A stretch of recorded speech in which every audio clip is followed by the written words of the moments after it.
Welcome to Newsmakers. I'm Carrie Coogan, and today we are inside Science City in the historic Union Station building. And today we have Councilman Scott Wagner with us today. Thank you so much for being here. Oh, thanks for having me.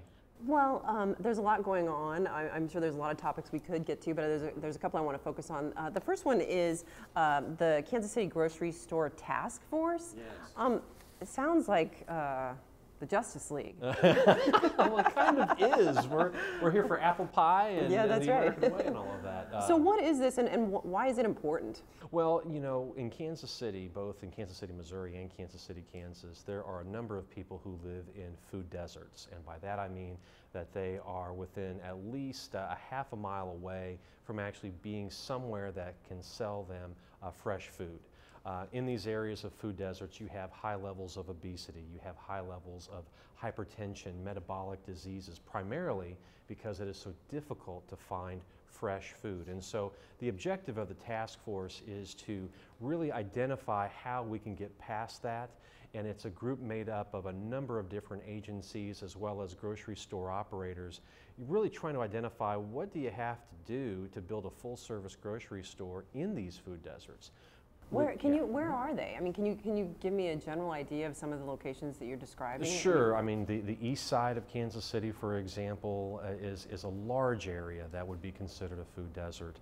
On the Kansas side, the northeastern portion of Kansas City, Kansas, and Wyandotte County would be one of those areas. And basically, if you have to drive more than a mile to find a good full-service grocery store that sells healthy food, you're probably in a food desert, but certainly those areas are prime areas in our metro area that are food deserts. So for people that are living in these food deserts, what do they do for groceries? What do they do for food? Do they have to travel great distance? I mean, what are they doing? Yeah, I mean, you're describing that leakage where indeed they may have to get on a bus or drive somewhere outside of their neighborhood and community where they can get that sort of food.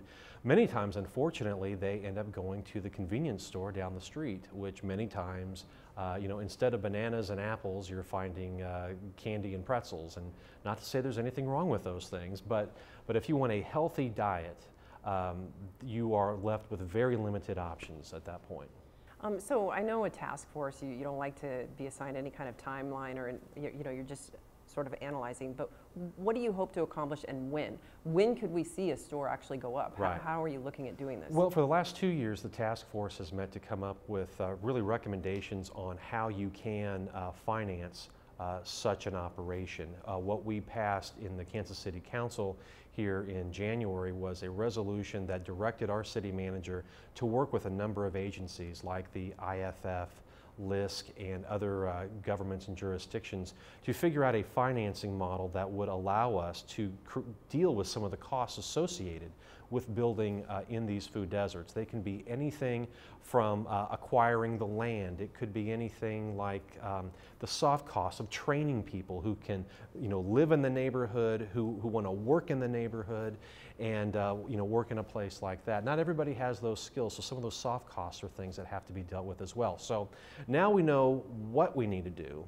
So now the next part of the task force and where the city is really going to get involved with is with figuring out how we can help all of these other partners finance these sorts of establishments, and these are not cheap. I mean, these are $10 million, $12 million, $20 million, depending on the sort of footprint that you're really looking for.